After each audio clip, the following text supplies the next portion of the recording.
Bienvenidos a El Debate. Hoy nos sumergimos de lleno en una controversia que define el alma misma de la música tropical ecuatoriana. O sea, no estamos aquí para discutir simplemente qué orquesta suena mejor en una fiesta. Claro, para nada. Exacto. Vamos a diseccionar, pues, dos filosofías artísticas que son radicalmente opuestas sobre lo que significa la excelencia musical y la identidad cultural. Por un lado tenemos la precisión acústica y el nacionalismo compositivo, y por el otro, la fuerza bruta orquestal, ¿no? Y el dominio absoluto de las masas. así es. Y esta tensión histórica, digamos, se cristaliza perfecto al analizar a las dos instituciones musicales más grandes del Ecuador. Estamos hablando de la Sonora Internacional Onda Latina y la icónica orquesta Don Medardo y sus Players. Y es un enfrentamiento fascinante, de verdad, porque nos obliga a preguntarnos qué valoramos más como oyentes, y como cultura en general, cuando documentamos la historia sonora de un país.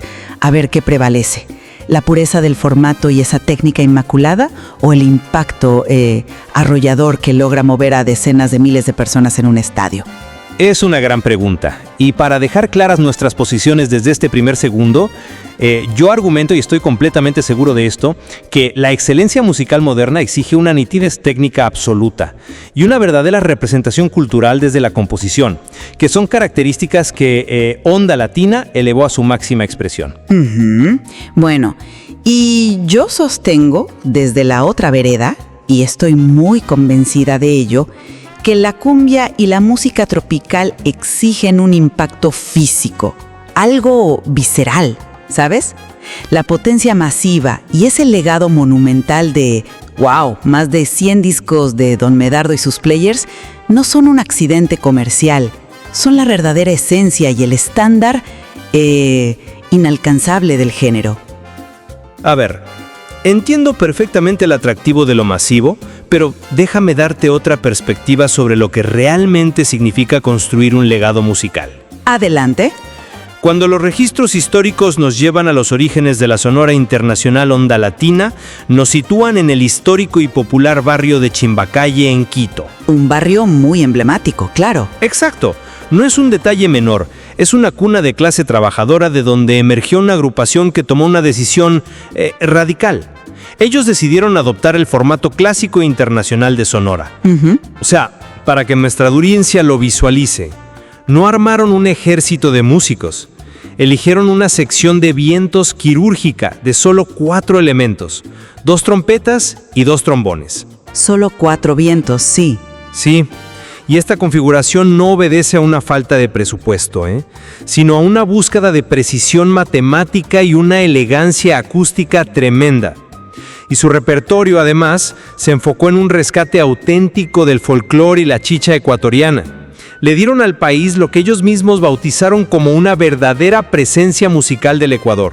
Sí, a ver, comprendo esa visión romántica de la elegancia de cámara, pero yo lo abordo desde un ángulo completamente diferente. A ver. La música tropical, especialmente en nuestro contexto andino y ecuatoriano, no nació para ser diseccionada en silencio por puristas en un teatro cerrado. O sea... Bueno, no en silencio, pero... Pero nació para las masas. Nació para las plazas de toros llenas de polvo, para los coliseos abarrotados y las fiestas de pueblo a las 3 de la mañana. Claro, el contexto festivo. Y en ese entorno físico requieres un impacto sonoro que literalmente te golpee el pecho. Don Medardo y sus Players se convirtió en una leyenda viva, grabando, como dije, más de 100 producciones, porque entendió que necesitaba artillería pesada. Construyeron un muro de sonido impenetrable con un frente de 8 metales, 3 trompetas, 2 trombones y 3 saxofones. 8 metales en tarima. Sí. Esta densidad, sumada a arreglos armónicos de una complejidad asombrosa, estableció el estándar de lo que significa la fiesta. Una agrupación pequeña de 4 vientos simplemente carece de la fuerza gravitacional necesaria para mover un estadio. A ver, esa supuesta fuerza gravitacional es justamente el mito que quiero desmontar, porque la física del sonido nos cuenta una historia muy distinta. ¿Ah, sí? Totalmente. Cuando introduces 8 metales en un escenario moderno, especialmente con los sistemas de amplificación actuales que son increíblemente direccionales y potentes, lo que generas no es música, es un embotellamiento acústico. ¡Guau! ¿Un embotellamiento? Sí, técnicamente estás provocando una saturación masiva de las frecuencias medias. Ya, pero a ver, ¿por qué eso sería un problema para un público que precisamente busca volumen y energía? Porque el volumen sin claridad es ruido. Imagínate estar en una habitación pequeña donde 8 personas te gritan instrucciones diferentes al mismo tiempo. Tu cerebro se fatiga. En la música tropical, las frecuencias medias son el espacio donde viven casi todos los instrumentos clave, ¿no? Claro, la voz, la percusión. Exacto. Al saturar ese espacio con 3 saxos, 2 trombones y 3 trompetas soplando simultáneamente, el resultado colateral es que enmascaras por completo la percusión. Y si le quitas la percusión a la cumbia, pues le quitas el alma.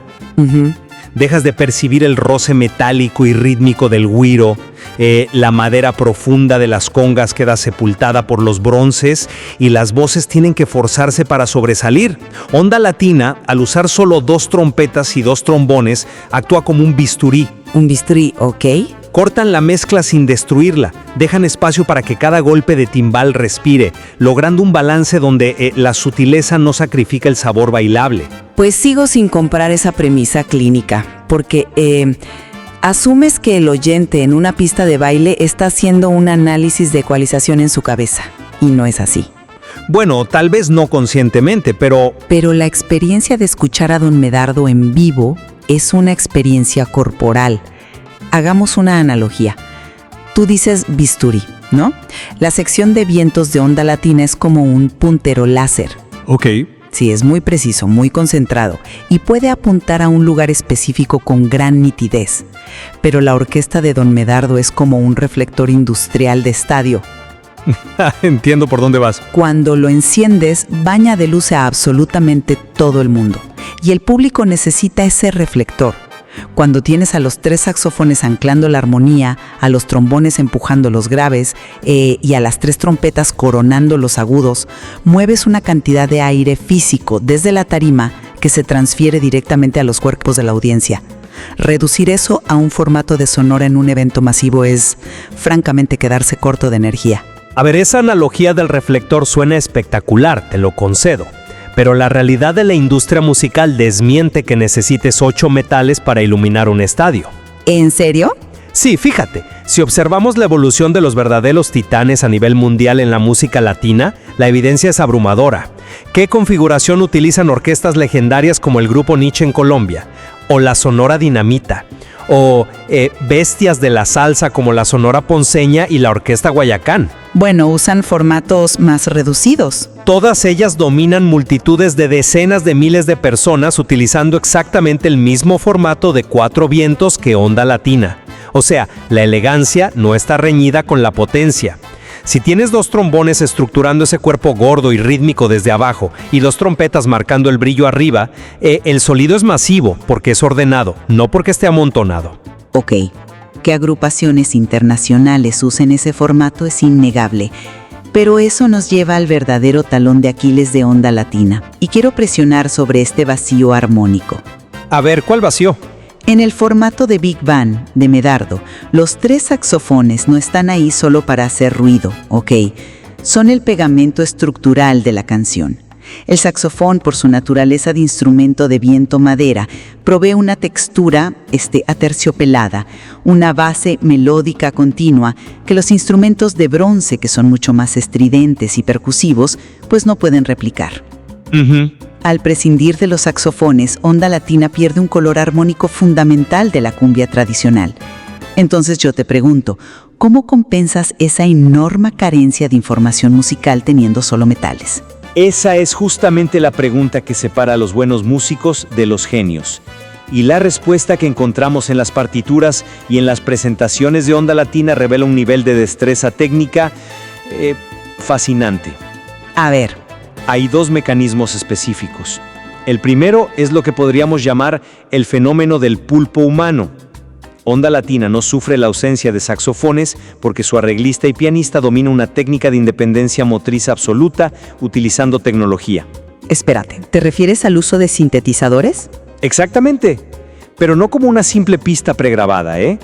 Él utiliza un teclado digital, específicamente un Korg Cross, que está dividido en diferentes zonas algorítmicas. Ah, ok, en vivo. Todo en vivo. Mientras su mano izquierda ejecuta las bases rítmicas sincopadas, los famosos tumbaos, en un sonido de piano acústico tradicional, su mano derecha está tocando melodías y acordes complejos configurados con texturas de vientos y metales en el sintetizador. ¡Wow! Sí, él llena cada vacío armónico en tiempo real. O sea, divide su cerebro para que una mano sea la sección rítmica y la otra mano simule polifonías que le dan a los bronces exactamente ese colchón aterciopelado que tú dices que falta. Ya, pero detengámonos allí un segundo.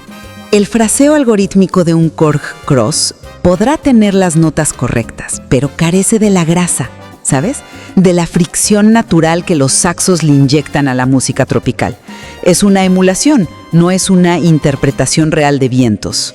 Esa resistencia a lo digital es válida, lo entiendo, pero subestima el segundo mecanismo de compensación de onda latina, que es 100% orgánico, 100% humano y, la verdad, raya en lo sobrehumano. ¿Y eso sería? Tú hablas de la agilidad y el fraseo rápido que aporta un saxofón.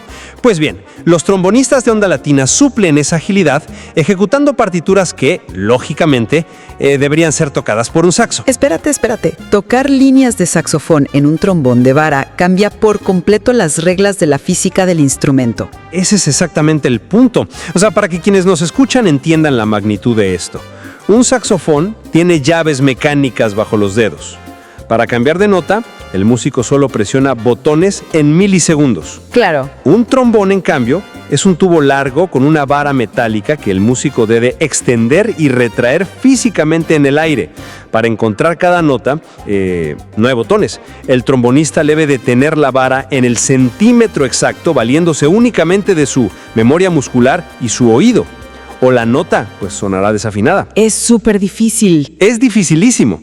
Los metales de onda latina ejecutan lo que en música llamamos corcheas, tocando múltiples notas por segundo a una velocidad vertiginosa. Su precisión motriz y microafinación es tan descomunal que durante sus giras por Estados Unidos fueron capaces de alternar y competir al mismo nivel de velocidad con leyendas del merengue dominicano como Johnny Ventura. ¡Wow! Piensa en el tempo frenético del merengue. Ver a músicos ecuatorianos tocando a esa velocidad, moviendo la vara del trombón, dejaba a los extranjeros con la boca abierta. Eso es virtuosismo puro. Lo de Medardo podrá ser volumen, pero esto es excelencia atlética y musical. Uf. A ver, es un argumento formidable, lo reconozco. Si analizamos esto bajo la lupa de un conservatorio, la capacidad de ejecutar corcheas a tempo de merengue con un trombón de vara sin perder afinación es un triunfo absoluto de la técnica.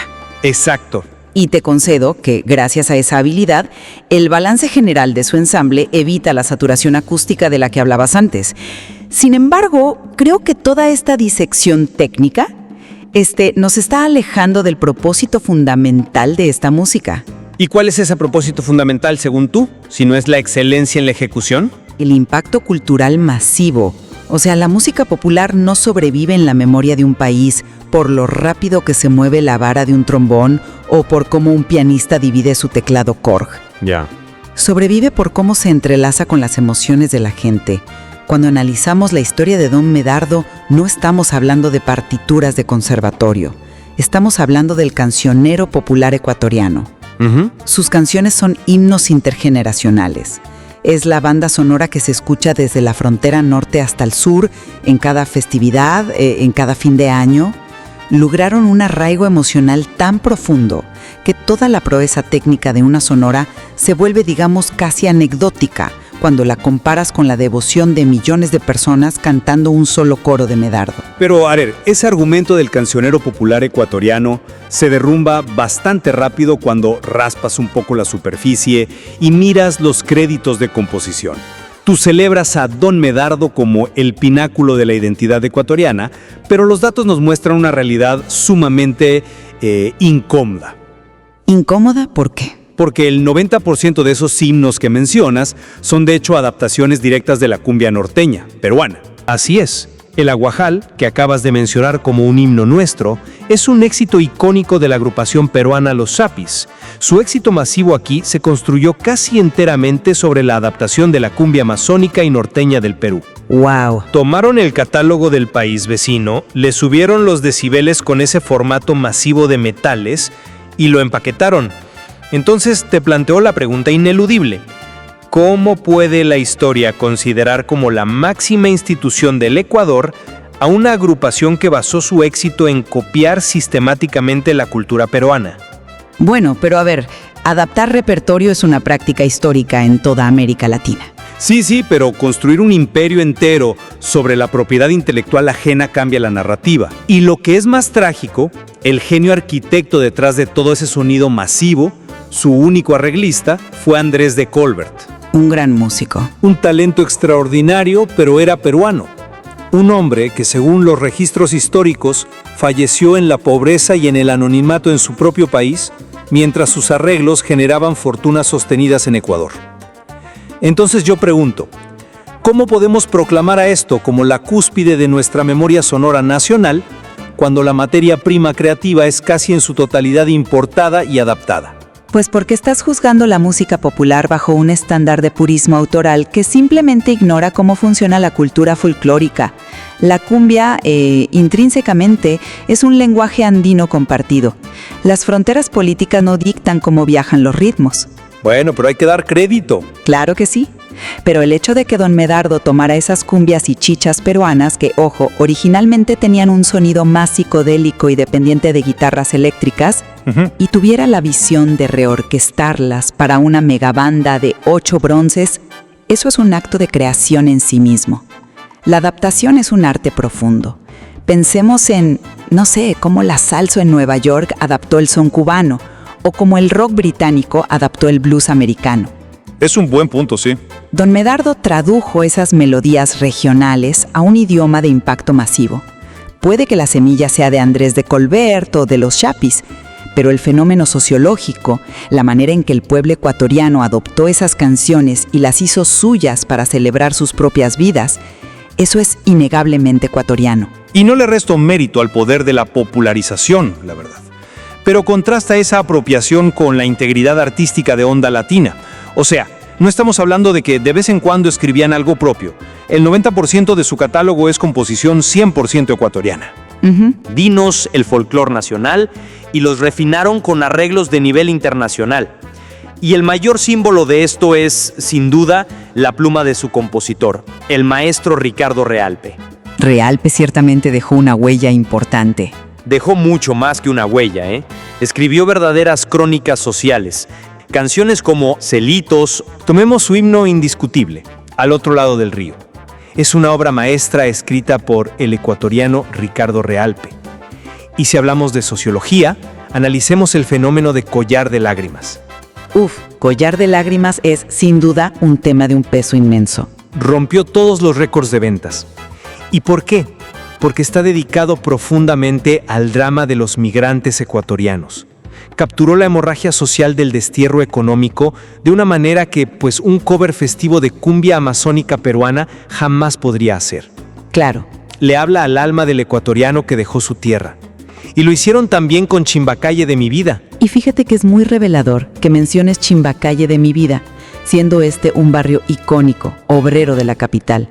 Está súper geolocalizado en nuestra memoria. Exacto. Pero lo verdaderamente revolucionario es cómo lo hicieron musicalmente. Lo que hizo Onda Latina fue tomar la chicha, que es nuestro ritmo andino popular, muchas veces marginado, tomar los sanjuanitos, los albazos y someterlos a una alquimia musical. ¿A qué te refieres con alquimia? Piensa en cómo suena la chicha tradicional. Suele usar escalas pentatónicas, melodías melancólicas, usualmente con sintetizadores o rondadores. Onda Latina tomó esas melodías tristes mestizas y las mapeó en su formato de metales. Ah, ya entiendo. Le dieron a esa tristeza andina el peso caribeño de los dos trombones y el brillo festivo de las trompetas. Lograron que el folclore ecuatoriano sonara con la elegancia de una sonora internacional, asegurándose de que el quiteño o el riobambeño no olvidara su raíz en la pista de baile. Por eso son la verdadera presencia musical del Ecuador. Canciones como Al otro lado del río, Celitos o Chimbacalle de mi vida no son solo para bailar, son postales de nuestra cotidianidad. Y luego llegamos a la joya de la corona, Collar de lágrimas. Uf, sí. Esta canción trasciende cualquier análisis festivo, porque encapsula la tragedia sociológica más grande de la historia reciente del país, la ola migratoria de finales de los 90. Es muy fuerte. Cuando Onda Latina ejecuta Collar de lágrimas, no invita a una simple fiesta, desata una catarsis. Es una obra maestra melódica que hace llorar a los migrantes de Nueva York, en Madrid, en Roma. Es una canción que nació de nuestras entrañas, del dolor de las familias separadas, y cantada por los mismos músicos que vivieron esa realidad. Para mí, la verdadera excelencia radica ahí, ¿sabes? Cuando la nitidez matemática de los instrumentos está al servicio de una verdad cultural absoluta y propia. ¿Sabes qué? Tengo que admitir que el peso sociológico de Collar de lágrimas pone a Onda Latina en una categoría emocional diferente. La capacidad de Ricardo Realpe para documentar el desgarro del exilio, le otorga a la orquesta una legitimidad patriótica profunda que va mucho más allá de la pista de baile. Totalmente. Mientras Medardo garantizaba la alegría desbordante, Onda Latina validaba el dolor y la resiliencia del ecuatoriano. Y ambas cosas son necesarias en la psique de un país. Exacto. Es una dualidad que nos obliga a cuestionar qué función debe cumplir la música, ¿no? Y creo que no hay mejor manera de sintetizar este debate que recordando un evento histórico monumental que está documentado en los registros de la época y que ocurrió, fíjate, precisamente muy lejos de nuestros Andes, en el Parque Flushing Meadows de Nueva York. El epicentro absoluto de la diáspora latinoamericana. Así es.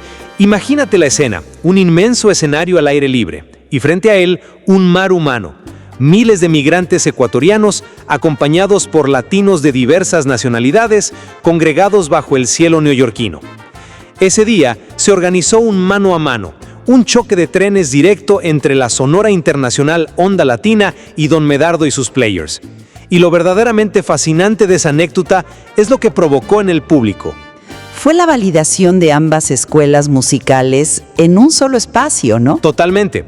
Ese día, a miles de kilómetros de casa, no importaba quién tenía la mejor ecualización de frecuencias medias o quién ejecutaba las corcheas más rápido, ni siquiera de quién era el copyright de las partituras. El evento demostró que ambos enfoques eran piezas complementarias de la supervivencia emocional de esos migrantes. Claro. La elegancia de Onda Latina conectaba con su nostalgia más profunda, arrancándoles lágrimas por la tierra dejada atrás.